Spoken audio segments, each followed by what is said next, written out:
Media का बहुत धन्यवादी हूँ जो समय समय पे हमारी पुकार जो है वो एक जनरल पब्लिक मिला कोर्ट बनी 1977 में जो बाद में चीफ जस्टिस ऑफ इंडिया रहे सुप्रीम कोर्ट।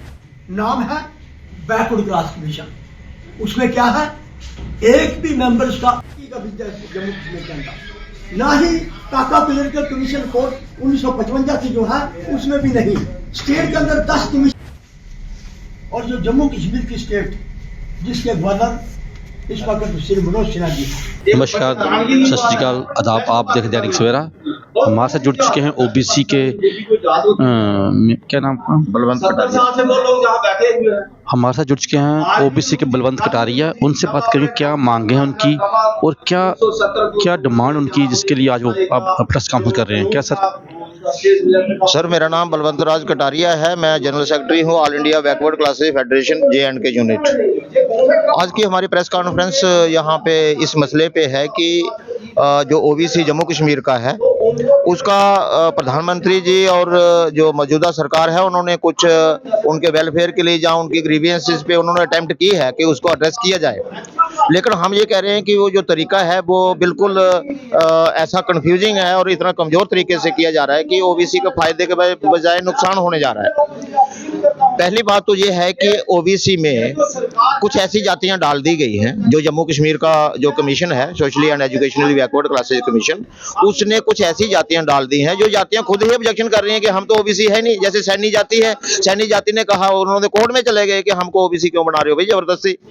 इसी तरह से कुछ और जातियां हैं जो फॉरवर्ड कास्टें हैं, उनको भी ये डाल रहे हैं उसमें। तो हमें उससे ये ऑब्जेक्शन है कि जब अदर कास्टों के लिए 10% EWS का कोटा है तो उनको वहीं रखा जाए, उनको ओबीसी में ना डाला जाए। ओबीसी एक ऐसी सेक्शन है जिस सेक्शन का ना तो कोई MLA है, ना कोई MP है, ना कोई जज है, ना कोई कुछ है, वो नहीं, MLC नहीं है। तो इसलिए इन सेक्शंस का जो रिजर्वेशन कोटा है अगर आप जनरल कास्ट इसमें डाल देंगे वो डाइल्यूट हो जाएगा और जो एक्चुअल सफरर है इसको कोई बेनिफिट नहीं होगा। जम्मू में कितने ओबीसी जो हैं तादाद में हैं उनके बारे में सर, इस टाइम ओबीसी में 27 जातियां डाली गई हैं और वो 1980 में डाली गई थी मेनली और कुछ बाद में सब्सिक्वेंटली ऐड हुई हैं। 27 जातियां होगी।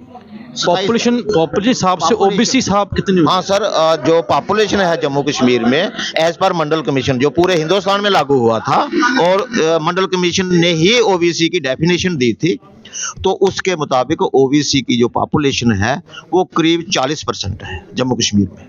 इसका हमारे पास डाटा है, सेंसस ऑफ इंडिया 1931 की हमारे पास रिपोर्ट है। अगर कोई चाहे तो वो मैथमेटिकली कैलकुलेट करके देख सकता है कि मंडल कमीशन ने जो जातियां ओबीसी डिक्लेयर की थी 1992 में, उन जातियों की आप कैलकुलेशन खुद कर सकते हैं कि वो 40% बनती हैं। जो ओबीसी तब मंडल कमीशन ने लागू की थी तब वो जम्मू कश्मीर लागू नहीं हुई थी, 70 के कारण वो नहीं हुई थी। डिमांड आपकी ये भी है कि जो मंडल कमीशन की रिपोर्ट थी VP सिंह के समय, वो जो डिमांड अब जम्मू में पूरी की जाए।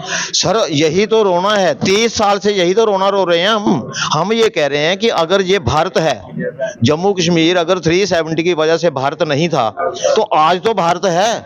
आज तो सुप्रीम कोर्ट की जजमेंट इंप्लीमेंट कर दीजिए। क्या जम्मू कश्मीर की यूटी की जो गवर्नमेंट है वो सुप्रीम कोर्ट ऑफ इंडिया के अंडर नहीं आती? अगर 370 के होते नहीं आती थी तो आज तो आती है। आज क्या प्रॉब्लम है? आज भी कितने साल हो गए, 5 साल हो गए यूटी बने हुए और पार्लियामेंट में ये बोला गया कि जम्मू कश्मीर में जो पिछड़ी जातियां हैं SC ST OBC लोग जो हैं वो सफरर हैं, उनको 370 का नुकसान हुआ है, ये सरकार खुद कहती है। लेकिन आज की डेट में सरकार उनकी ग्रीवियंसेस को एड्रेस करने में सक्सेसफुल नहीं हुई है। आज भी ओबीसी सड़कों पे नारे लगा रहा है। ऐसा क्यों हो रहा है?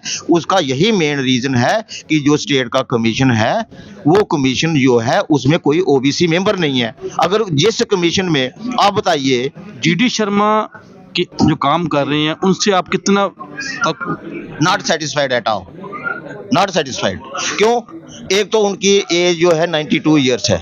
हम ये कहते हैं कि क्या वजह है, सरकार की क्या मजबूरी है कि हिंदुस्तान में हाई कोर्ट का जज 92 ईयर्स से नीचे कोई नहीं है।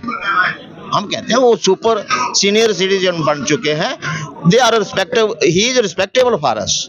लेकिन हम ये कहते हैं कि उनको रिलीव किया जाए, कोई अच्छे दूसरे मेंबर और एक दो बीच में ओबीसी मेंबर डाल के कमीशन बनाया जाए, जो असल में जो अगर एक्चुअल में ओबीसी का वेलफेयर करना है या उनके ग्रीवेंस एड्रेस करने हैं तो पहले कमीशन दुरुस्त करना पड़ेगा, फिर सीरियसली काम करना होगा, तभी हमारे ये ग्रीवेंसेस ठीक होंगे। अदरवाइज हम तो आज भी ये कह रहे हैं कि हमारे लिए तो 370 हटा ही नहीं।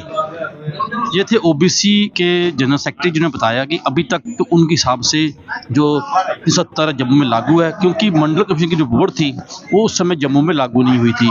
अब उनकी डिमांड यही है कि वीपी सिंह समय जो ओबीसी के लिए मंडल कमीशन की बोर्ड लागू हुई थी सारे हिंदुस्तान में, उसको अब जम्मू में भी लागू किया जाए।